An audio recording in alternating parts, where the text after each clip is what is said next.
are Popcorn, Piss, and Vinegar, giving you a raw take on movies, television, and pop culture. My name's Chris. Scott. JB4. I'm Ray. And this is Ray Lejean. Hello, I'm going to Ray. give you a little background on Ray. Ray is a special guest. Now, Ray and I we grew up together. Ray was kind of like always an older brother to me, and we were big RPG paper and pencil nerds. And we came up in a time to where Star Wars was pretty much like 3 movies, 7 novels, a couple of Ewok movies, and some cartoon comic strips that came out on Saturday morning. So West End Games, which is a role-playing game company similar to stuff like Dungeons & Dragons and those kind of companies, they're the ones who pretty much kind of wrote all of the background story for Star Wars and adopted that as kind of canonical information. A lot of that stuff still survives to this day.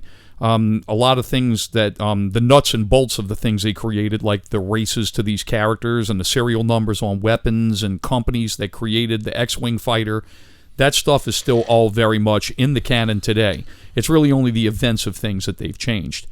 And not only as a writer of my own content, whether it's game stuff or just stories and all that, Ray has been a very big influence on me. And with this kind of being the chapter closing to Star Wars, I thought it was a great idea to bring Ray on. Thanks for having me. I appreciate it. Oh, definitely, man. So we got a lot to unpack.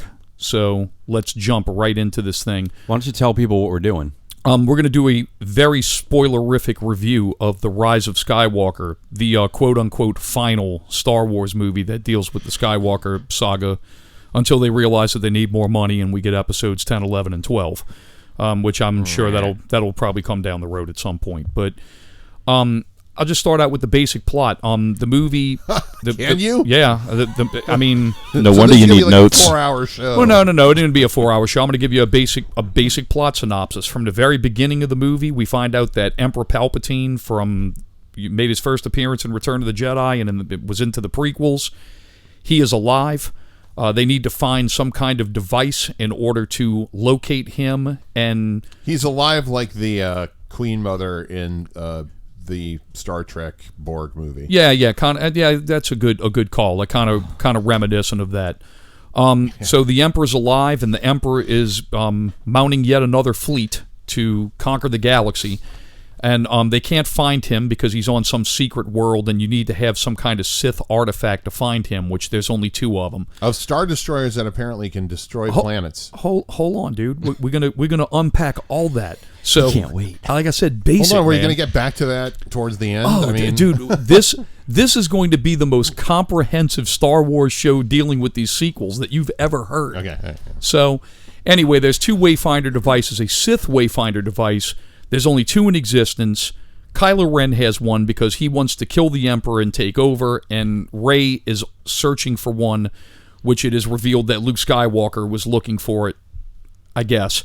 And they find these devices, they go find the Emperor, a big battle ensues, and that's the basic plot of the movie. So, let's get into the good about this movie, the things that we liked, because I want to start optimistic, only to shit on it at the very end. So, here we go. Right, so, here we go. Let's start with the good. Scott, I'll start with you, man. What did you think were the good things about this movie that you enjoyed?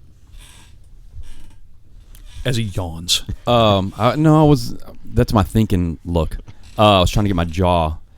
The good that I really liked about this movie, specifics or just in general what I liked about this movie. Like, I mean, dude, what parts when you were watching this thing made your nipples like tingle when you were sitting there watching it? Two very specific things. One was when after Lucasfilm went through, like we see in the beginning, we see the Lucasfilm shine go up, and you see the Star Wars come on the screen. It's like, bam. Yeah, huh? And then the scroll happens. That was like, holy shit, buckle up, here we go. It was downhill from there. And then when Han Solo... It was all downhill from there. And then when Han Solo shows up, because I didn't know Harrison Ford was in this film. When he shows up, I was like, holy shit, this is awesome. Like, I was really, that. And then spoiler alert, that's it.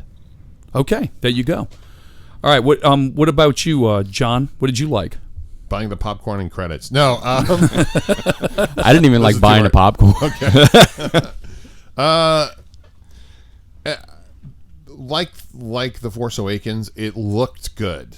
Like, it was a very pretty movie. I agree with you on There's a lot of that. stuff that looked pretty badass. It's just when they started talking that it was often the problem. I feel like, and I guess Harrison Ford's appearance. I mean, those are the two parts that I actually was very affected when it looked like 3PO was done, and then he came back, and I was like, oh yeah, of course. Hopefully they don't do this with the Skywalker saga writ large. Let's hope. I don't feel like Dave Filoni was remotely contacted. Either that or he was like, no, I'm not bailing you out. But either way, it felt like like he was not consulted on anything. Well, no, he was busy working on Mandalorian. And I think the thing with it is with Lucasfilm, yeah, it is kind of like a singular running engine, so to speak. But I think there's kind of like maybe a couple of go-betweens. I think the story group holds a lot of influence over how things connect. Right. And I think really what it comes down to is like a person like J.J. Abrams and Chris Terrio, who wrote this movie. Chris Terrio, highly touted screenwriter. Yeah, he won an Oscar. Won an Oscar for Argo. But then when you sit there and you kind of say, well, this is a pedigreed guy. You go look at some of the other stuff he wrote, and it's shit. It's horrible. But anyway, I feel like his role in, was it Batman vs. Superman? Or he was in Justice League. Ray, what did you like? Wait, hold on 1 second. I'm trying to keep this show on the rails. Yeah. Ray, what do you think about it? I agree with everybody with the Harrison Ford part. I was completely unaware. It caught me off guard, and when I first saw him, I was thinking, oh God, please don't tell me they brought him back to life. But it was done in a very tasteful way. It wasn't corny. It wasn't stupid. It was actually very, very poignant. It was a turning point for me, right, as far as the quote-unquote plot goes. But I enjoyed that. I enjoyed all the different alien characters. To me, that added a realism factor to it. When they go down to the planet where they have all the aliens celebrating their festival and all of that. That happens every 42 years. Yeah, I liked that. I like, because here they are amongst all these aliens and seeing everything, and to them it's just another day. I like that, how it brings an element of realism to it. Star Wars gras. Yeah. There you go. Great. And I think what's good also is, and what's kind of cool about that scene is that that's something that can get corny very quickly, because you can inject a lot of kind of real world stuff into that. But what's great is that they kind of keep those things authentically Star Wars. And I agree with you. It looked beautiful. No doubt. Absolutely. It was visually, just fantastic. And I also appreciated 3PO's humor. It wasn't stupid this time. Yeah. Like in the prequels, oh, this is such a drag. Oh, I'm quite beside myself. Stupid jokes. His humor in this one was actually fitting. Oh, you didn't mention my name, sir, but I'm okay. I loved it. I really loved that. And Wedge, I don't know if people noticed that he was on screen for a split second. It's on my list. But there was Wedge. I thought that was great. Dennis Lawson didn't really want anything to do with the sequels at first, but I guess money talks. But. And not to go off the rails or anything, but Dennis Lawson, his nephew, is Ewan McGregor. Yeah. So. Oh shit. Okay. But Lando. That's the only good I can think of, really. All right, I'll give you my good list. All right, so here's that's deep cut good though. Like, you're reaching. So here's my good list. The first thing that I'm going to put out there is that regardless of what I feel about the storyline of this movie and the characters themselves, I like the actors. The actors are very likable. I find John Boyega, Oscar Isaacs, and Daisy Ridley to be very likable. They played really well off of each other. They played well off of one another. And another thing that was cool is even though this movie, in my opinion, has lots of problems, it's fun to watch them interact, and it's fun to watch them have fun. Yeah, I mean, it's pretty cool. So I'll give it that. Another thing I liked also, which we'll visit this in a little bit, but I like that McDermott playing the Emperor, even though I think putting the Emperor in this movie is absolutely horrible. I like the fact that he wasn't as over the top as he was in the prequels. This was the old Emperor that you got from Return of the Jedi. You know, I found that his performance wasn't like overly bombastic and cartoony as it was in the in episodes 1, 2, and 3. Yeah. So I did like that. I like better use of the legacy characters. Like Ray had said, I like that they gave C-3PO something to do. I'm a little sad they didn't put R2 in it more because R2 is the man. But I'm really happy that C-3PO and Chewie had stuff to do in this movie. Yeah. I did like that. I liked the scene of even though, I mean, dude, look, you're dealing with Carrie Fisher, man, and you're trying to salvage everything that you can to do the best that you can. Even though the CGI didn't look good, I like the scene of her and young Luke sparring with each other with the lightsabers. That was pretty I thought that was pretty cool. Yeah, I like that, was. just where it shows something. And like I said, I'll agree. Scott is just shaking his head. Look. Bad CGI. Scott's out. It's bad. Look, it's bad CGI. But look, what we could have did was we could have made a mold cast of Arnold Schwarzenegger's head like we did in the Terminator movie, which looked really fucking bad, and we could have had that. That's not why I hated that scene. Another thing that I like also is what I thought was really cool, and I enjoyed this scene. I thought was probably the best scene in the movie is when they're getting their ass kicked at the end of the movie, and they are waiting for the galaxy to show up to the war. And they pan, and it's just a sky filled with was pretty spaceships. awesome. Was Yeah. fucking awesome. I thought that was really cool. You know, I mean, that was really the wedge thing. I thought was great. It's the only thing. I went and saw this movie with my mom, who's the best person to watch Star Wars movies with. But my mom even looked at me knowingly. And she looked at me. She goes, "Is that Wedge?" I was like, "That was Wedge." Holy shit! So I thought that was really cool. Yeah, my mom's seen those movies. She's not a nerd But at I mean, all. she knows who Wedge is. She's seen That's these. a deep cut. When we were kids, you know, like I sit there and I look at my kids and like they watch Finding Nemo to the point that you want to puke. But the thing with it is you get to knowing the situation. You get to know what it is. My mom's in the same boat. When we were kids, we watched those movies so much. My mom kind of knows who these characters are. So it's really cool to get that nostalgia from that. Is from growing up watching this shit with my parents. Really cool. Right. So for me, that's the good. Do we have any other good to add, or? No, that's about it. That's about it. Okay. Now let's get to the bad before we get to the ugly. All right. I'll kick this one off. The bad. It was a MacGuffin fest. They packed so much shit into this movie. Too many. The whole first half of the movie, we're sitting there looking for navigation devices and daggers and maps and all this bullshit to put in. It's too many backstories. These new characters got no play at all. The character, her name is Jonna. She reveals that she's an ex-stormtrooper like Finn was. She's played by Naomi Ackie. Zori Bliss, who was played by Carrie Russell, which you kind of expect because she's a JJ alumni, so he's going to put her in the movie. I mean, these characters, I don't even understand why they were there. They had no time to spend on them at all. Yeah, totally The little agree. droid Dio, who was voiced by JJ. JJ Abrams did his voice.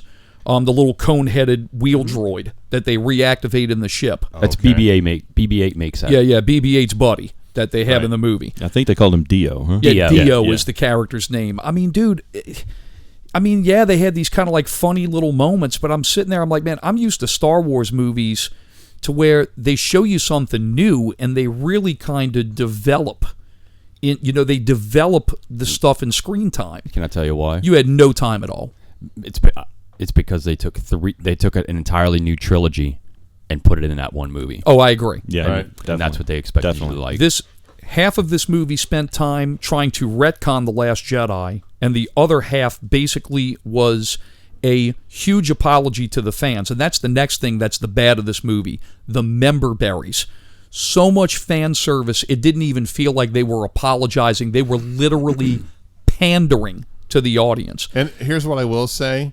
It was somewhat successful in that I see a lot of people giving the movie love. I thought it. I agree. I thought it was Definitely way agree. too distracting from what the story was supposed to be. Yeah. I didn't know what was going on. They beat you to death. I mean, even to the point that Rey is flying Luke Skywalker's X-Wing, is referred to as Red 5, and is wearing his helmet. I mean, dude, Right. the Han Solo thing, I didn't like. I didn't like the Han Solo thing. To me, I mean, why is Han Solo in this thing? Why is he even in the movie? To to retroactively give the relationship between he and his son some heft. I think he was the catalyst for getting Kylo to turn around. Right, exactly. To be honest Isn't with that you, why Leia died though? Because she put all her lifespan into trying to convince Dude Man to be good. Yeah, and that's a fucking death that was. That's what I'm saying. It was kind of a catch-22 with that. Well, I mean, that's the thing. You have to put Han Solo in the movie because the thing with it is that these characters were so poorly built. You have to rely on bringing that character back to give it heft. Exactly. Yeah, it's fucked up. I think the very end of the movie, I think Rey should have just disappeared. That was just like that's the end of the Skywalker saga. You know, well, like ruptured hemorrhoids. The one that is the most infuriating of it all. I can't put it in the ugly. It's just bad, dude. The fucking Death Star. This thing blew up into why was that even fireball necessary? of flame. Yeah. And then if any of the Death Star remnants would go into the atmosphere of this planet, would have burned up. It would have burned up. Yeah. I mean, dude, I thought that was totally unnecessary to bring the Death Star back. It just fucking throne room. Yeah, it was completely unnecessary. Just because, Luke and Vader fought in that room one time. So look, now Rey and Kylo Ren are fighting in it. So now that gives it a whole bunch of heft. Well, get the fuck out of here, man. It looked cool, right? And I feel like that was his memorabilia to his own movie, right? Like because that was one of the cool shots of Force Awakens is the husk of the Star Destroyer in the desert, and it still looks cool. Yeah, it does look cool, but I get that. I don't get this. Exactly. It's a sort of like if you ask a lot of questions about. No. Here's the other one. The Final Order. Why do we need a final order when the First Order looks like it was kicking the shit out of everything from the first three movies? The second final order. Why is there not a Rebel Alliance? Why does the Rebel Alliance fall at the beginning of The Force Awakens and they're all of a sudden an outnumbered band? Didn't they win the fucking war? I mean, come on, man. Twice. Dude, this isn't a Rise of Skywalker problem. This is a sequel trilogy problem. Yeah. I mean, it's completely ridiculous. From the drop, that was my biggest beef with Force Awakens was why would they attack a Death Star that's essentially a planet killer, right? Yeah. It can, it's 10 times more powerful than either of the Death Stars in the first trilogy, and then only have like 12 X-wings go after it. Could you not afford extra? I'm 100% with you. X-wings? You just can't hit copy paste for fuck's sake. I'm 100% with you. I should not have to read comic books, novels, or play video games to understand something about a fucking movie I'm watching. Fucking men. But let me say this about the Star Killer because you brought it up. Why is there even a Star Killer when he had this fucking ghost army of battleships that could blow up planets? Well, and here's the other thing too is, dude, look, if I never see a fucking super weapon in Star Wars again, it'll be a date. Dude, I cannot stand it. That's their fallback to everything. It's a planet killer. We now have, out of this whole movie, we have 4 fucking things that have planet killers in them. I call this the Independence Day problem because have you seen Resurgence? No. Don't waste your time, and I'm not getting off the rails. I'll explain how I think this relates. Don't just ignore. I'll explain how this relates. In Independence Day Resurgence, everybody's looking forward to the sequel to Independence Day, and then it comes out, and you got here's how we're going to make the sequel better. We're going to have bigger aliens, bigger explosions, and bigger spaceships. Well, I mean that's the Roland Emmerich way. And I feel that they did the same thing with this movie. It's like, instead of having 100 Star Destroyers, let's put 100,000 Star Destroyers, and let's tack a planet killer on each and every one. But here's the other thing too: is how do you build a fleet that big in 20 years? How do you get the resources to do it? Right. How do you have the resources not only to build a massive fleet of Star Destroyers with planet-killing weapons? How do you have the resources to conscript all these fucking soldiers and have those soldiers to where this information does not get out in the galaxy because you notice the First Order has no clue that this even exists. Right, They have no clue. Yeah. It's ridiculous. Even the highest members have no clue. Is that why Dude Man wanted to go against? He was the mole because... You're asking? No, I guess. I mean... No, he just thought Kylo Ren was a prick. Okay, so... Are there two factions? That was his motivation. Yeah, I'm actually asking a legitimate question. Are there two factions in this two factions of bad guys in Yeah, this I mean, movie? yeah, Is that what's going on? I don't know. Yeah, I mean, and that gets into the ugly. Here's another one. Leia. Look, I understand they're trying to honor Carrie Fisher. Those scenes were completely disjointed. I can't, dude. No, I agree. They were horrible terrible. that they put that in there. Yep. Didn't even felt like it fit. She came across like she was completely unempathetic. Yeah. Because the thing with it is, you're pulling shit from the cutting room floor to try to make it fit into a movie. It was completely pointless. And look, I'm sad she's gone. I understand that you have to honor her, but I mean, dude, you would have been better off making a better story and dedicating this movie to her memory. Yeah. If Than, they than would've- inserting it into this piece of shit. They should have killed her off and ate and just moved on. Agree with you. And then the last one, this is out of the bad for me. The Holdo maneuver. Never bring that shit up ever again. Don't try to explain it in the storyline. Oh, we should just do the Holdo maneuver.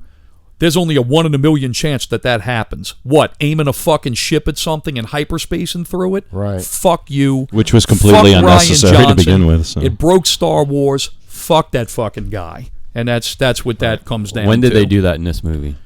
They do it in the when They when talk about it, when yeah. they're all Oh, do making they? the battle when they're all making the battle plan to go attack the X-Sickle. I'm going to call it Dick Sickle.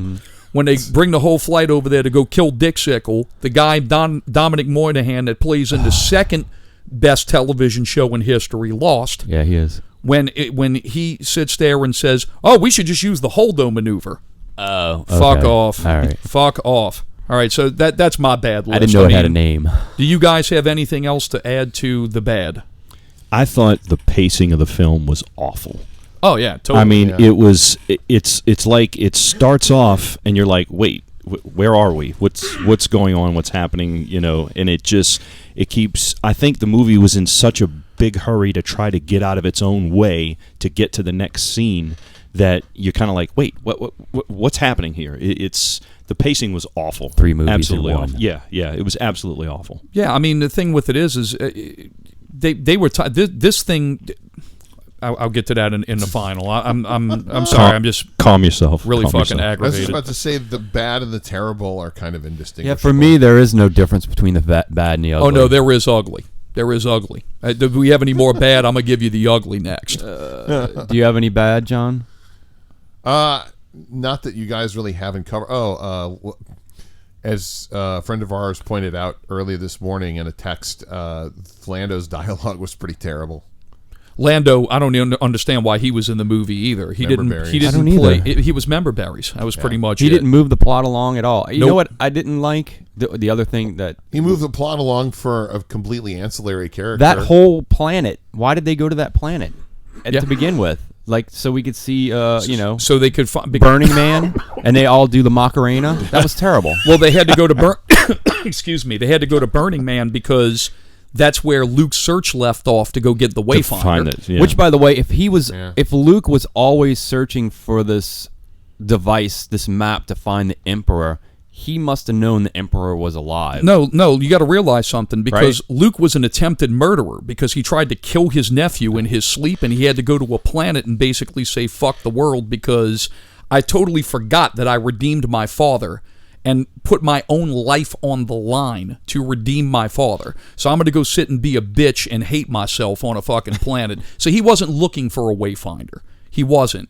J.J. Abrams sat there and said, Luke, I'm sorry that some fucking idiot fucked up your storyline, so we're going to retroactively make it to where, yeah, you really were looking for a Wayfinder. That's what that is. God, it fucking pissed me off. All right, I'm going to the ugly, and here it is. The Emperor, everything sucks. It's apparent he was put to play it safe. They remade Return of the Jedi. They should have named this movie Rehash of the Jedi. They even had the fucking planet celebrating at the end of the movie. Yeah. There's Bespin, everything blowing up. There's the Ewoks looking there partying. I mean, the whole and the Ewoks looked horrible. All right, so the Emperor has a son? Wait, was it a son or was it a daughter? I don't know. And we saw him for, I don't know. When did that happen? Well, I was very confused with that. I'm confused with all of it. Ray was his granddaughter, okay, but were her parents Palpatine's one of her parents was that one of Palpatine's children? I mean, that's how I understand where did that how come from? grandchildren work. Yeah. But I was completely befuddled by that. This is the only thing that I can think of is that my seed skips a generation. Yeah, right. That's Exactly. the power of the dark side. You should have played the They could have paid you $50 to do that. It's a previously unrevealed force power, and you would have been happy too, because you would have been like, I'm gonna go play the Emperor in a fucking shitty Star Wars movie, and you know what's gonna be awesome? Not only am I gonna get $25, motherfucker, I'm gonna get craft services the whole day. Dude, the movie may suck, but their mac and cheese is so horrible, dude. You can tell. Just from where this thing started, they had no intention of bringing the Emperor back in this thing to begin with. That character was inserted into the storyline to try to play damage control from the last movie. Let me ask you this question, because this is how I feel about the Emperor being inserted. If he would have been inserted in Episode 8 as like a thing, would that have made this better? No. For me, it would have made it better, because at least I would have known where we were headed. I know what you're going to say, but at least I would have had a clue. Right. Go ahead. You go back to the hero's journey when you have a character that you love because you've watched them struggle, you've watched them love, you've watched them lose, you've watched them win.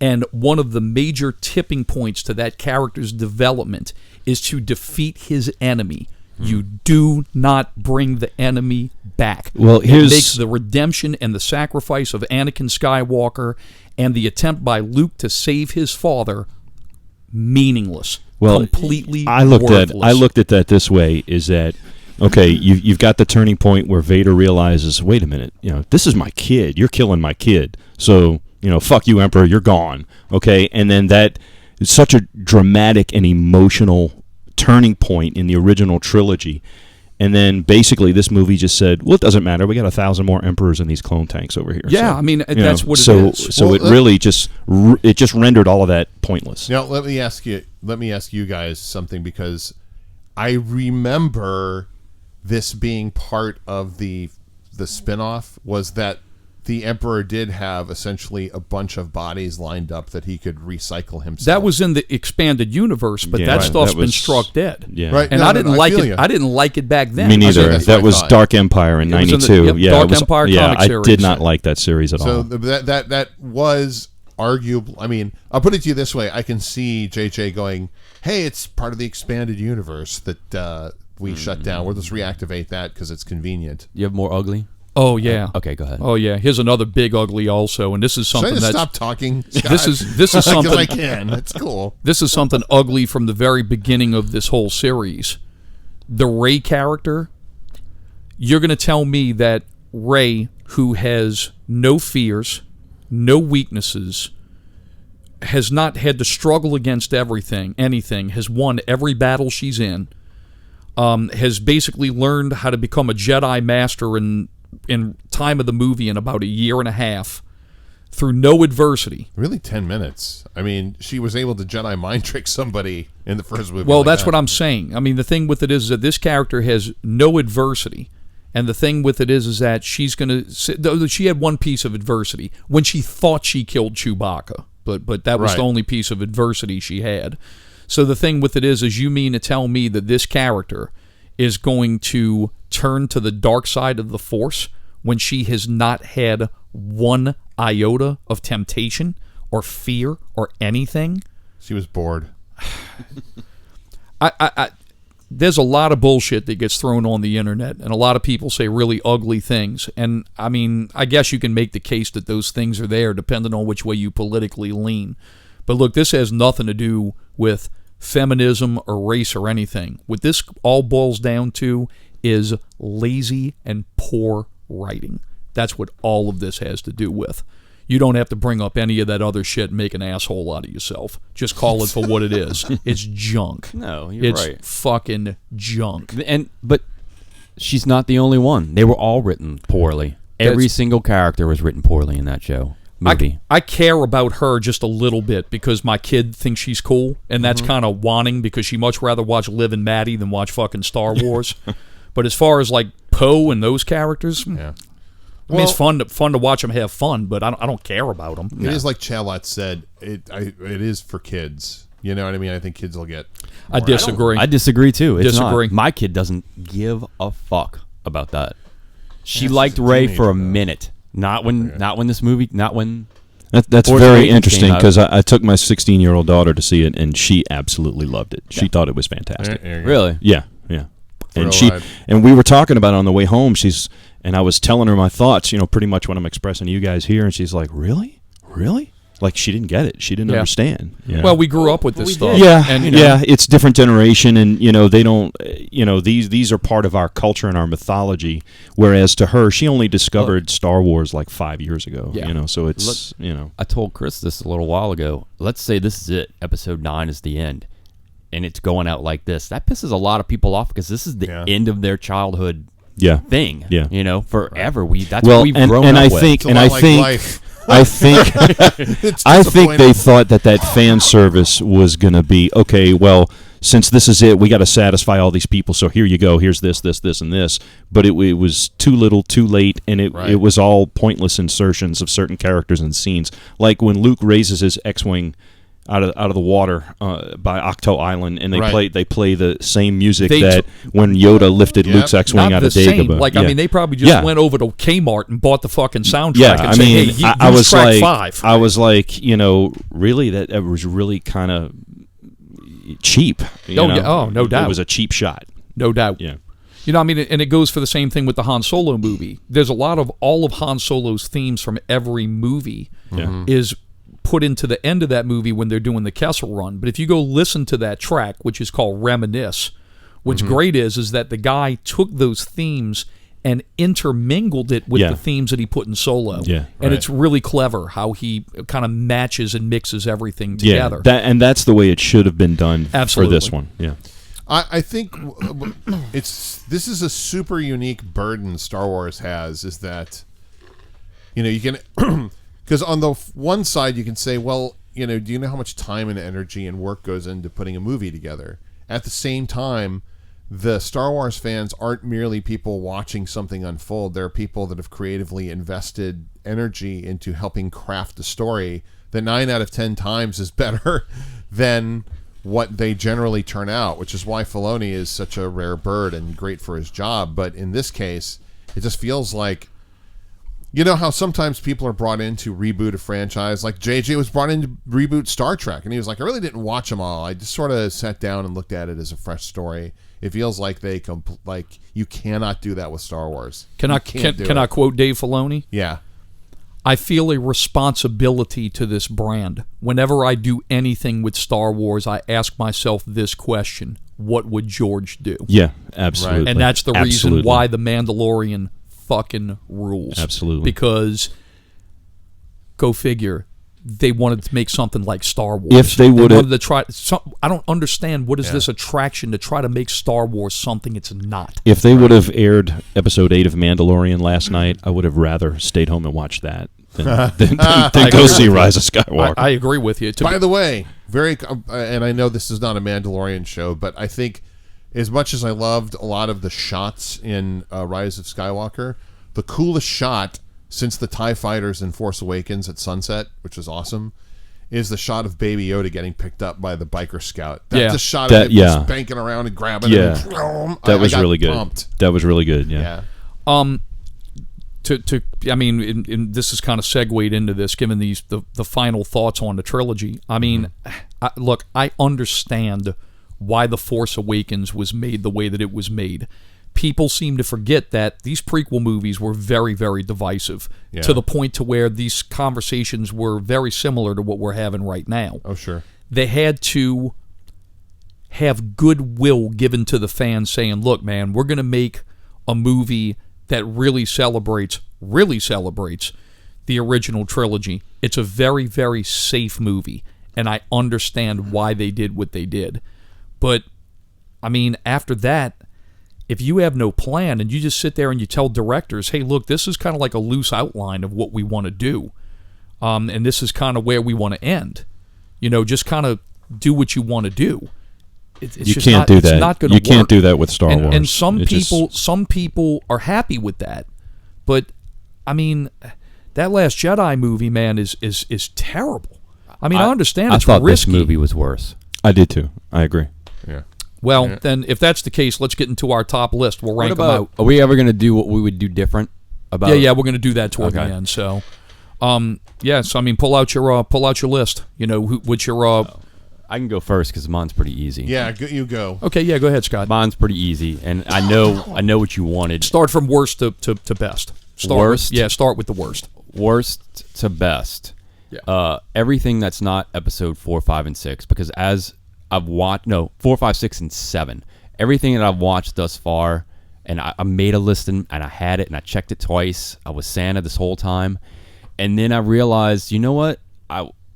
Those other first 3 movies, 4, 5, and 6, they were good. They told a complete story, and I liked the 7. I liked episode 7 because for me it was like a renaissance, and I rewatched it again yesterday just to make sure, and I still got all the feels that I needed to get. Yeah. And after that, they all can just kind of sit on the shelf. I don't care anymore. It's a safe and charming movie, and I'm sorry I said that in reverse because I think I know the best of is going to be pretty obvious amongst us. There might be some surprises here, so why don't we go best to worst? Because the worst that's where I think you're going to get the most and variety. I'll say this about Rogue One and Solo. I don't consider them in this group. I know y'all do. I would have done something totally different instead of putting those movies out, and I'll get to that later. Okay, cool. All right, John, why don't you go ahead, dude? Okay, we're going in reverse, right? Yeah, we're going to go best to worst. Best to worst. Yes, I'm sorry, I said that Worst wrong. to best. No. Start with your best Star Wars movie and then end with your worst. Because, dude, our best of is going to be pretty obvious. I think we're all going to be pretty similar in that. All right. I think the real kind of variety comes at the end. Let me just say this real fast, and I'll let you go. They did a best of on, like, Twitter was trending that shit with best to worst, and you'd be surprised. I'm not surprised at all. Some of the best stuff on there I was like, ooh, you people don't watch that movie, do you? Okay. All right. So mine is Empire, Star Wars, Rogue One, Return of the Jedi, Solo, Attack of the Clones, because, as someone on Twitter pointed out, it's the only movie that R2-D2 is displayed to have, like, awesome jetpacks, which means that through the rest of the other movies, he just decides to not use them. It's a conscious choice, which That's I love. hilarious. All right, I might actually like Attack of the Clones better now. Phantom Menace because of the fucking lightsaber duel. Absolutely. It's the best duel of the whole damn series. Absolutely. Revenge of the Sith. It's my least favorite because of Yeah. God, terrible. You are the ones who are the ball lickers. Right. That's what I wanted him to say. The Last Jedi, because for as much as I hate the decisions that were made in the movie, I liked that it made at least bold decisions that challenged, shit. You weak bitch. Oh, hang on. No. Then Rise of Skywalker, then Force Awakens is the worst, because that's what started this shit. Because J.J. Abrams didn't fucking finish the homework assignment. He's a piece of shit. Arguably this is all his fault. Hey, John, dude, I agree. It's all his I fault. agree. Look, everybody's going to sit here You and can't fight over afford lists. to copy paste but dude, 12 more X-Wing fighters to give me an actual fight. I don't think any of these lists are going to be. I mean, dude, I think everybody can bring. He just said it. You can argue, right? And he can argue you back, and it's true. I mean, it really is. It's so. all opinions. It's all opinion, right? Exactly. Nobody's right, nobody's wrong, except me. I'm right. So go ahead. All right, for me, of course, the best is The Empire Strikes Back. I mean, just really the best of the bunch. Is no disputing that to me. Second, of course, is A New Hope, because it was the first one. I mean, it was. Right. There you go. After New Hope, Rogue One. I mean, I mean, after I saw Rogue One, I said, "Wow, the Star Wars franchise is in good hands with Disney." Little did I know. So then, of course, after Rogue One, Return of the Jedi, I love the whole redemption thing. I just thought that was fantastic, brilliantly done. Now, were you upset about the Ewoks? I know some people. The Ewoks really didn't bother me. Because I didn't think they were overkill like Jar Jar Binks was. Right. You know, they weren't trying to ram it down your throat. Yeah, I do think it was a marketing tool. I do think it was a way to make money off the merchandising, but there it is. Yeah. After Return of the Jedi, sorry guys, Force Awakens. I totally enjoyed it. That's in my top. Totally enjoyed it. Then after Force Awakens, Revenge of the Sith. I like Revenge of the Sith. I like the fact that it was so dark and pretty much everybody fucking dies. That was just, let's not have the heroes and the big celebration at the end. Let's have the heroes get their asses kicked, which is kind of like one of the reasons I liked Empire. Yeah, exactly. And the fight on the lava planet was amazing. Yeah, that was really good. After Revenge of the Sith, Solo. I enjoyed Solo. It was a different kind of Star Wars movie. To me, it was a heist film. It was a heist. Totally. But I liked seeing the origins of Han Solo, even though Alden was given such a impossible job of replacing Harrison Ford. You can't do that. That's like It's like trying to replace Humphrey Bogart. There will never be another Bogey. There'll never be another Harrison. So I think that's where that movie suffered a little bit. But I still thought it was a good movie. After Solo, Attack of the Clones, Phantom Menace, Last Jedi, and of course the bottom of the barrel for me was Rise of Skywalker. Just really, I was totally disappointed. Yeah, and that's it. I mean, when I get to the bottom of my list, I mean, I had to literally sit there and kind of like reason why. Because I mean, when you get to the bottom of the barrel, I think they all suck. I just had to kind of I gave this a lot of thought. I really did before I put this list together. So it's. My top 5 pretty much mimic you guys. Empire Strikes Back, New Hope, Rogue One, Return of the Jedi, and Solo. That's my top 5. So we all have the same top 5. That's pretty cool. much. My next one that comes. Yeah, I know. My next one that comes in is The Force Awakens.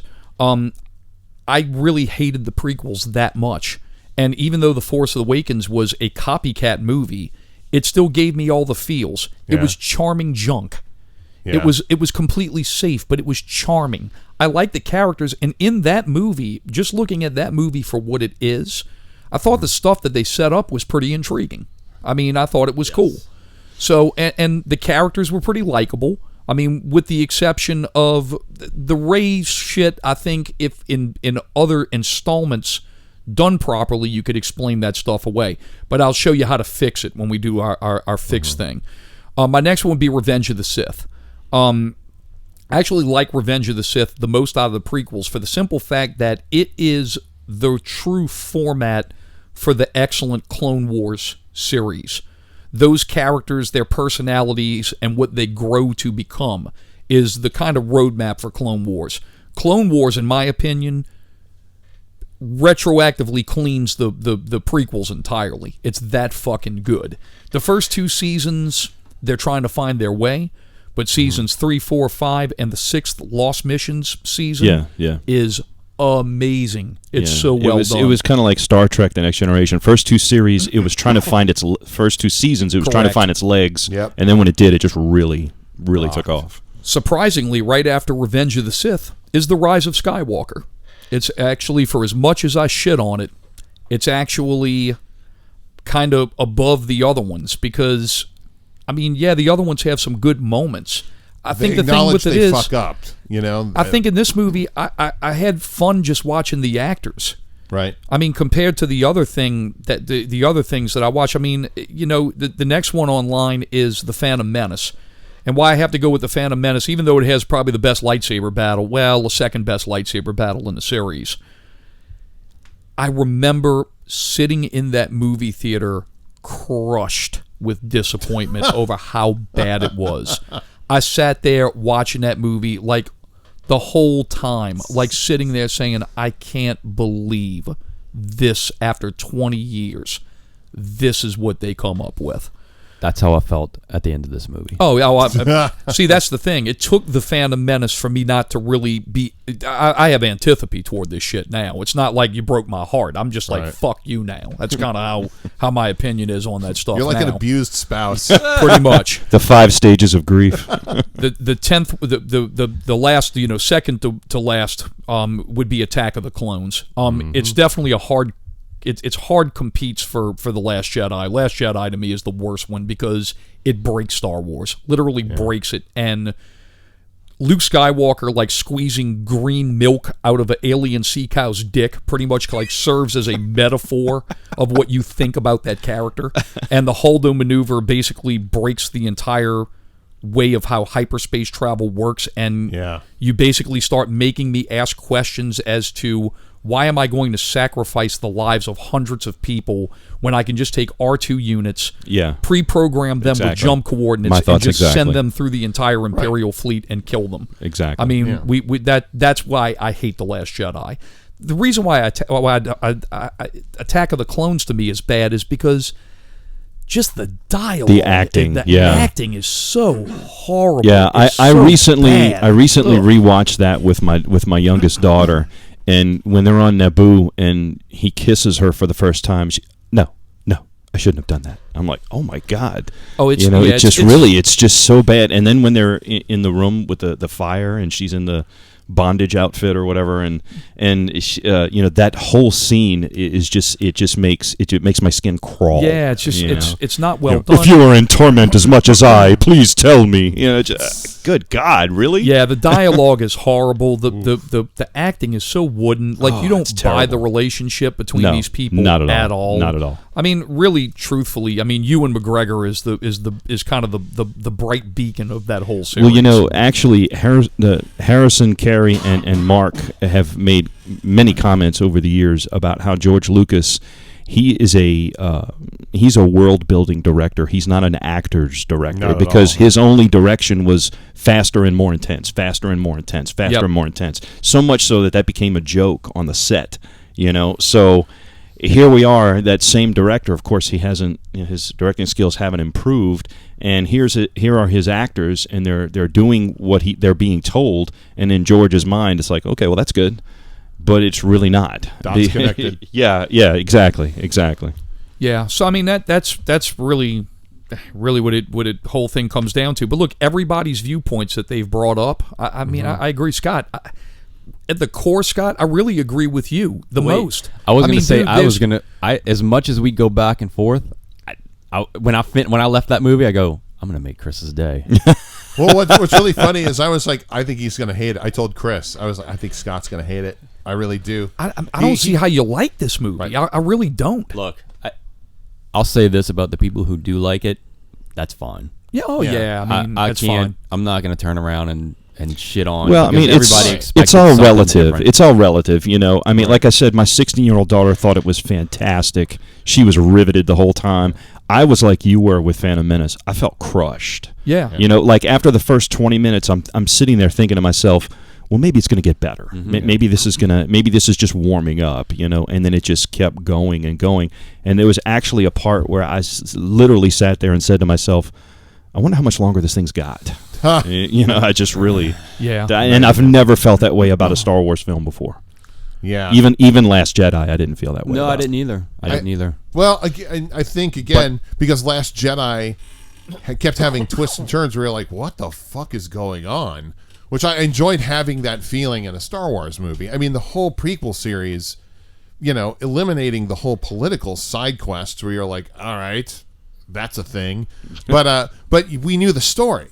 You're like, okay, all right. So really, all it was is a set of really awesome action pizzas, cream filling with an enormous cupcake of boredom and bad acting and so on and so forth. Look, and if anybody sits there and wants to fucking fight me on, well, Star Wars are children's movies about space wizards. Shut up. Fuck yourself. Because, dude, the last thing I want to hear about as a fucking 12-year-old kid is goddamn trade embargoes. Right. I want to see some fucking lightsabers swinging. Them's fighting words for Chad Lott. I want to see, dude, I want to see Han Solo, I want to see, the ace pilot, death-defying maneuvers through asteroid fields. Yeah. That's what I want to see. I want to see that space fantasy. I want to see the hero's journey. That's what I want to see. Here's the thing: you can make a movie for 12-year-olds and still make it make sense. Like, you're appealing to my inner 12-year-old when you nail it. Disney's done that with Pixar 1,000 times over. Right? It's their children's movies, but man, I've enjoyed every last one of them. Sitting there with my kids, not thinking, a lot of people, oh God, I got to sit through this. What a snore fest. I mean, they're fantastic. So you can make children's movies, but you don't have to dumb it down. Correct. Yeah. If this is a child's movie, why is somebody screaming at somebody else to C-3PO? Why is Oscar Isaacs or Poe Dameron screaming to C-3PO to move his metal ass? Yeah. This is not a kid's movie. It's not a kid's movie. They're I don't know anybody who says honestly, that, really. they're family movies. Correct. That's what they Yeah, are, man. yeah. They're made for everyone. Right. That's who they're made for. Everyone. Yep. Fair. I mean, I No. feel that. You are the ones who are the bottleneckers. All I have to say is that when I saw Force Awakens, I truly felt I have a bad feeling about this.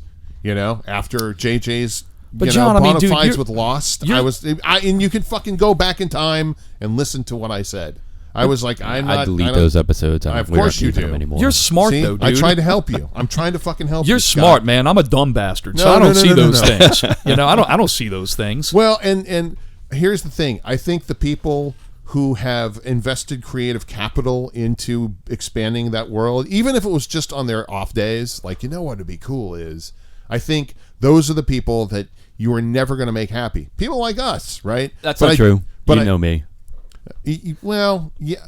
You give everyone the benefit of the doubt. You will fight to the death on that. You're like, this could be amazing. I'm going to give it a shot. And for that, I admire you. But at the end of the day, I think the people that were like, wait, what the fuck was that Last Jedi shit, that really didn't try and ask themselves what if, are walking away happy with this. I think the most people are happy with this movie that could be. And in that case, J.J. Abrams delivered. Like, he rescued it from absolute, complete, fan hate.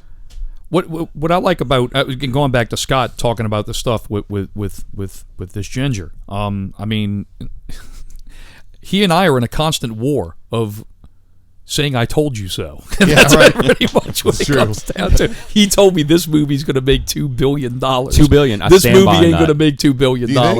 And I tell you right now, if this movie doesn't make $2 billion, I'm going to bust your balls for 5 years. My reasoning, and I'm going to save this episode, unlike the other ones that I delete. The reasoning behind it's the last movie. It's the last from 42 years, 9 movies. It's the last one. You gave him the chance. There are people that actually like the movie, so it's getting good word of mouth. What you said, 88% on Rotten Tomatoes. Yeah, 88%. I saw that yesterday. It's going there. So here's what I read this morning, because I'm a no. You're right. It is. It's Transformers. I'm a numbers guy, and I'll let you hang on to this until next weekend, because next weekend's really going to tell the story. We'll have to see where the drop off is, but this is where we are right now. The Force Awakens in its opening weekend grossed $228 million. The Last Jedi grossed $220 million in its first weekend. Okay? This movie, they say, is tracking to do $175 million. So we're trending down with each sequel. I had read where it actually bombed in China. Oh, it bombed in China. How about this? In China, on its opening day, it only did $5 million. Wow. They expect its entire theatric run in China to be $20 million. Oh my God! They said there's local independent movies in China that are beating Star Wars box office. Some of that stuff is pretty damn good. Some of it is. I've seen some of it. Here's another thing too with the Chinese market is you have to realize there was embargoes on this shit back in those days. Right. So that culture didn't grow up with this shit. Exactly. Surprisingly, there's so many parallels between the Jedi and Asian philosophy. You would kind of figure that this would kind of appeal to them, but I think what it comes down to is that you didn't really get launch into the Chinese markets until these movies. The Force Awakens, which was massive. I mean, you're talking the third highest grossing movie of all time. I mean, $2.2 billion. Only $33 million of that gross is what accounts from China. I wonder how The That's it. Mandalorian is So I'm doing not in worried. China. Disney Plus is not in China. It's only in America right now. Well, I wonder how much pirating there is. Don't know. I don't know. Don't know. I mean, that's based on a lot of like Asian pop culture.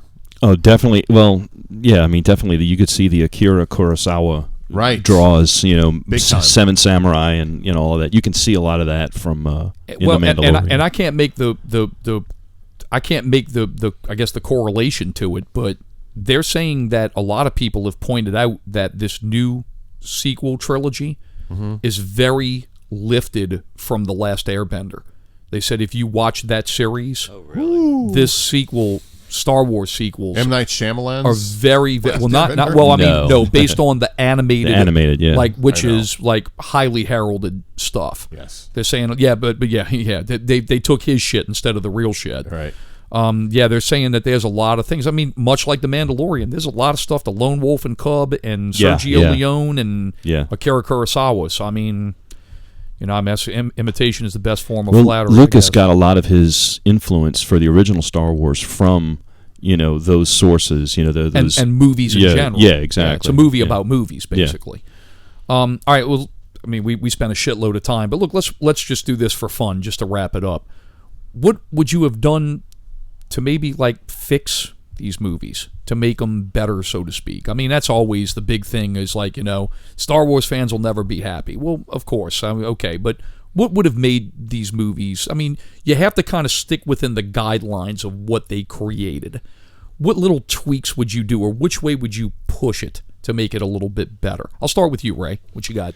Well, I'm still trying to wrap my brain around Rise of Skywalker. I only saw it last night, but to me, in order to quote unquote fix it, you would actually have to go back to Force Awakens. Without You know, question. yeah. I mean, there were so many characters, like you touched on this, there were so many characters in Rise of Skywalker that were just so completely unnecessary. I'm looking at them saying, why are they here? What purpose, what point do they serve? So I felt there was a lot of that in it. I felt there was a lot of bending over backwards to try to apologize for The Last Jedi. I think all of this fan service. Well, let's stick the Ewoks in here. Let's stick Wedge in here. Let's put Han in here. Let's do this. Even though I appreciated the Han Solo scene, I really liked it. I still felt they were reaching. They were really reaching with this. Same thing with Luke raising his X-wing out of the water and playing the theme and all of that. I just thought it was like, well, here's this food. It's not really that good, so let's just heap gobs of cheese on top of it until it does taste good. And that's what I felt they were trying to do with this film here. So really, to fix it, I don't know if it's something that can be fixed without throwing it in the garbage and starting over. Well, and this movie is as we said earlier. I don't know if we said this on the show. I think this was a pre-conversation. That these movies were before recording. This seems that these movies are a constant fuck you to the last one. Force Awakens is a fuck you to the prequels. The Last Jedi is a fuck you to The Force Awakens, and The Rise of Skywalker is a fuck you to The Last Jedi.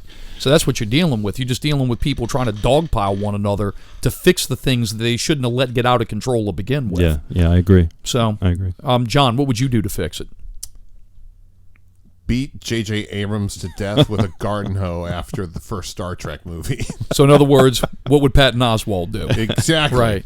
What about you, Scott? What would you do to fix it? I told you I would have put the Emperor in the second movie, but I also would have Even the first. Even the first would have been fine too. Yeah. I would have never released Rogue One or the Solo movie. Wait, not because I hated them and they were pieces of shit, but because what they should have done is learned from their sister/brother Marvel that they could have taken these weekly, and I say weekly, like they're very weak characters that they were introduced, and give them these side stories to build up. Give Rey her own Solo movie. Give Poe. I don't think that's necessary. And do that. I don't know if that would interest me. I mean, Yeah. I think the other problem with it too is that you can't look at Star Wars like Marvel. DC tried to look at things like Marvel, and they're really not the same thing, even though they're both comic book companies, Right. and DC failed, and they're having to drag back. this is the way I would have fixed things. Oh, it wasn't finished. But Well, I'm sorry. I'm sorry. I thought you were done. Because once I hear not make Rogue One and all that shit. But all right, so you check out like I check out. When yeah, you say right, it's great. exactly. So I also I wouldn't have put Princess Leia in this last movie. I would have given her a glorious death. I mean, Han Solo got a glorious death. Luke Skywalker got a whatever. He went back to the Force death, and Leia falls asleep because she gave her power to her son to try and convince him to do right. I mean, what is that? You know what? You just made me realize what would have avoided a lot of collateral damage is if Leia, because she died before Last Jedi, if she was the one that piloted the ship at warp speed, you could sell me on the fact that she was using the Force to make sure that distraction, the one in the million shot, is a little more convincing to me. You get it? The Leia maneuver. I'd buy. I could have accepted a little more. Yeah. I mean, going back to The Force Awakens, the way that I would have fixed it is it's pretty simple. Scott. I would have left the movie kind of the same thing of what it was, because I understand from a business perspective why they did what they did. As do I. This was the only change that I would make. At the end, when the lightsaber is waggling in the snow, instead of it going to Rey's hand, it goes to Luke Skywalker's hand, and he beats the shit out of Kylo Ren, and he saves Rey. And what he explains to Rey is, Kylo Ren, why he is the way he is because of my fault. I had to abandon him, and the reason why is because I couldn't make him understand that I was teaching him the wrong way. The only way that there can truly be balance to the Force is if someone learns how to use the light side and the dark side together. You need to be a gray Jedi. Break the cycle and that's of absolutes. The only way is to change anything, is to break the cycle of absolutes and to bring it together. That's the way they could have approached this trilogy, and they could have made Luke Skywalker a compelling, wise, badass character, and it would have been very, very well done. And still break Luke Skywalker, because the thing with it is Luke ultimately learns, long time he watched the sun, looking away, thinking about adventure and excitement, not where he was and what he was doing. Well, Right. He had the time to do that now, and he realizes that's the only way to break the cycle. And then the lightsaber that Rey lights at the end of the movie is a gray lightsaber blade, not a yellow one. Nice.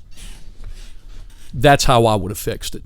And that's how I would have did all this shit. And there would be no emperors, and there would be none of that bullshit. Snoke is pulling dark side energy deep from the unknown regions. And Snoke is the main adversary in this whole thing. And it becomes a battle of ideology between the pupils of masters. I even think you could arguably keep the whole emperor subplot in, because it's a manifestation of the same. It's the same. Meet the new boss, same as the old boss. And Luke helps Rey defeat it, and then he really does avenge his dad. And so that narrative still has If you twist it weight. that way, that's fine, but I'm still heavily against. I mean, dude, look, I'm remembering the emotional, whole different movie, but I'm remembering sitting there in the movie theater, my heart welling in excitement, watching Tony Stark say, "And I am Iron Man." If you bring back Thanos, you have basically degraded that entire greatness of that scene. Yeah, There's absolutely. talk, It doesn't surprise me because, dude, the problem with it is, man, it's Hollywood. They think that they find a thing that wins. And so, well, Thanos made $2.7 billion, so it's obvious that we need to find some kind of way to bring Thanos back. And it's never good. It's never well done. Well, what's funny? Ever. What's funny is that Thanos really wasn't certainly in my even top 10 villains of the Marvel canon at all. As a comic fan, I wouldn't have been like, Thanos is a badass. I'd be like, well, he's the super bad guy. He's Apocalypse for Marvel. But anyway, side quest. I can already see Scott's about to concuss himself with an eye roll. Well, when you sit there and you listen to my badass reason how you fix Star Wars, it's that's great. all thanks to You role-playing games, son. So win. call me a nerd, fuck off. That's how you fix it. I don't disagree. Scott, do you disagree? I don't disagree. The only thing I would have to ask for clarification is why Luke would have beat down Kylo Ren. Why wouldn't he just explain to her? Because and they sort of try and bring him to the gray. because this is the reason why. Well, Kylo's is irredeemable at that point because But it's he's his fallen. fault. It's Luke's fault. It is Luke's fault, but the thing with it is for the first time the Force reaches out to him and he detects Rey. And he sits there and says, well, look, we got somebody who's fallen. It's my fault. I can't save him. I tried to save him and I can't. I tried to. I couldn't. I had to leave to try to fix things because I knew something was going to come along. So look, I have dark side Kylo Ren and I have this potential girl who's light side. I have to break the cycle before it starts over again with light versus dark and we go into the same shit all over again. Right. So I have to rescue her and fucking succeed where I failed with Kylo Ren. Which is to redeem him, not to kill him. Honestly, I wouldn't redeem Kylo Ren in the story. I wouldn't even do it. Wouldn't even do it. Why are we going to sit there? You want to take risk? Why redeem him? Why? Well, think about, go all the way back to A New Hope and think about, okay, before we knew that Vader was Luke's dad, he was the big bad villain. You'd never even seen the Emperor at that point. He was only mentioned. You never seen him. So at that point, think about it. Everybody back then, especially when we were kids, we were like, man, I can't wait to see the next movie where Luke kills Darth Vader or whichever movie it happens in. That would have been the ultimate goal, not redeem him. We weren't thinking Vader was going to be redeemed back when we saw Star Wars. Now, it wasn't until you find out that he's Luke's dad, that's where everybody, I think, went, oh, wait a minute, this really changes things. This is a game changer, you know? True. And then, of course, in Return of the Jedi, when he says, I can't do it, I can't kill my own father. So you're like, well, man, how is this going to pan out? Well, what are you going to do? Well, here we go. We don't kill him. We redeem him. Well, now you're just rehashing that with Kylo Ren. Well, so I agree. Why not just kill him off? And it's the same thing with the expanded universe. In those novels, Han and Leia had twin children. Right. They had 3 children. They had one child that they named Anakin, and they had Jaina and Jason that were their twins. Jason becomes a Dark Lord of the Sith, and his sister kills him. There is no redemption because he's bad and he's gone and done. I think that would have been great. I mean, it doesn't have to be the same thing. If you want to be bolding and daring, you can break the cycle, but keep everything within the framework of what these movies do. Yeah. You make Rey and Luke Skywalker continuing to be compelling characters. Harrison Ford, I mean, I get it. I know what happened. Look, Harrison, we want you to come back and play Han Solo again.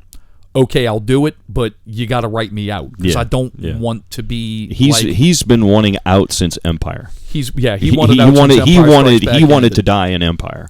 So, I mean, as far as I'm concerned, if we're going to kind of leave things in the framework, I think that you can change the entire makeup of that movie in just that last final battle. And on top of that, too, is that it stops the screaming douchebags from screaming Mary Sue. Because here's the thing, she couldn't fight him. She tries to get up, but he fucks her up. But when that lightsaber falls, it comes to Luke Skywalker's hand, and then it sets off a chain reaction to a whole new story. And the thing with it is actually changing the entire kind of makeup of the mythology. This is cool. Man, there's a dark side and a light side, but man, nobody's ever thought that you can kind of go in the middle and these are things that are maybe dark side in I mean, dude, look at Baby Yoda in the episode where he chokes out Cara Dune. Yeah. Is he doing something evil? I mean, he's inflicting damage to her, but he's trying to protect his dad. Right. And he's just a little baby that's innocent and doesn't understand. I mean, is it dark side? No. I think another misstep with the sequel trilogy is that because of the way they did things with killing off Han and then of course Luke, and Leia never have a scene together. Yeah, that would have been nice. And to me, that's just tragedy. That's a huge disservice. You have all these characters that we've all grown up with and loved all these years, and then, they're never going to see each other again. That just really, I think that was a huge misfire with the whole sequel trilogy, not just any one film.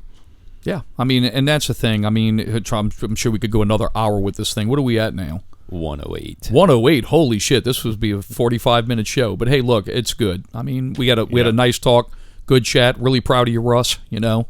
Everything's good. So, we're gonna start putting the cap on this thing. Is there anything anybody has to add or anything or? Yeah, just one question. are they making more Star Wars movies or not? Because they will. every day I read an article where it says, well, we're making Star Wars movies for the next 10 years, and then the next day you read an article, it say, well, we're taking a break for a while, and then you read an article the next day, oh, well, we have another movie in 2022, and then they say, oh, well, we're not making them for 5 more years. There's so much conflicting information out there. I'm curious, as besides the obvious, you've got Mandalorian Season 2, you've got the Obi-Wan Kenobi miniseries coming up, you have the Cassian Andor prequel series coming up.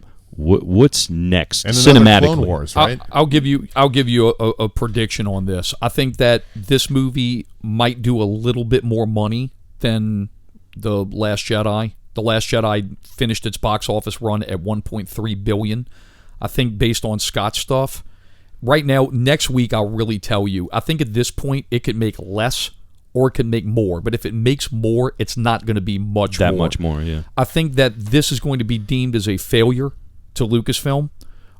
It's now divided with critics and all this different shit. I mean, I understand the dollar is what ultimately speaks, but the thing with it is that the suits are paying attention to this. I think you're going to see a lot of firings, and I think you're going to see a lot of joggling around at Lucasfilm.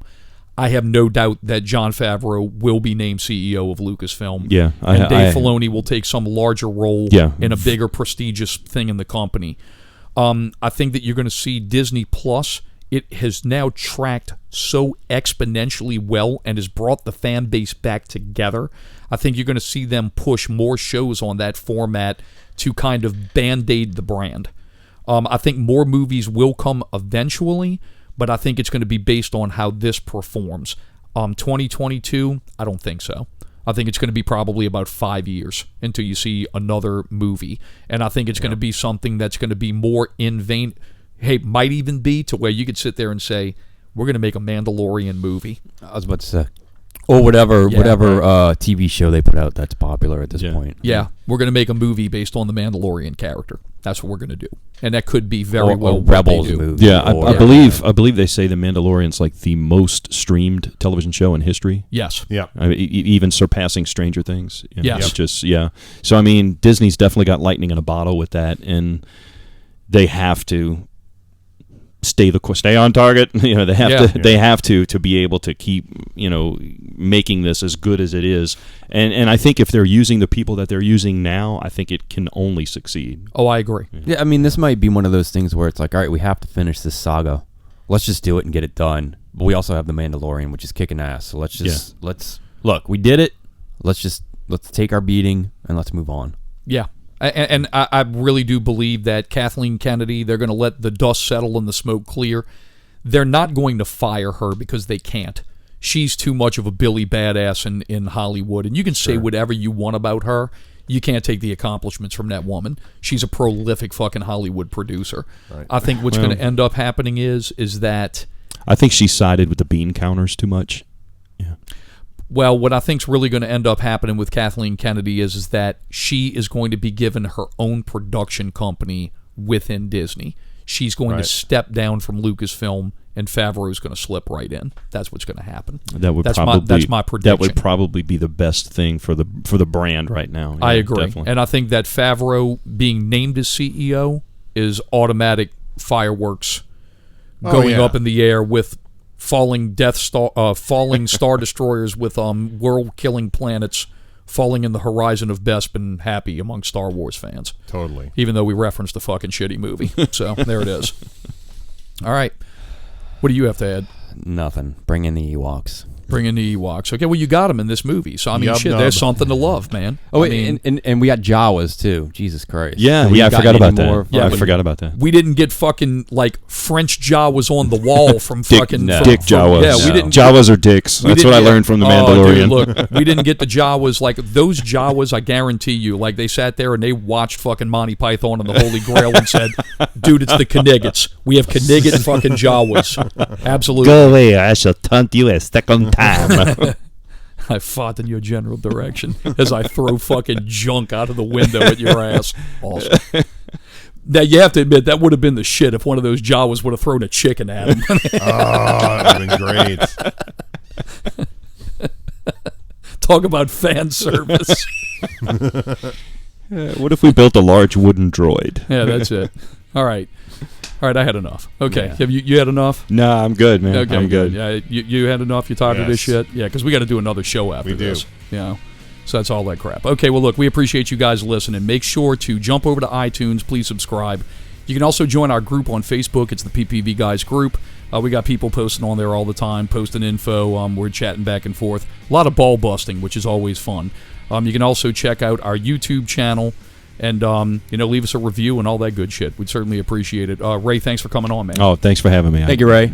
Honor was all mine, really. Absolutely. End scene.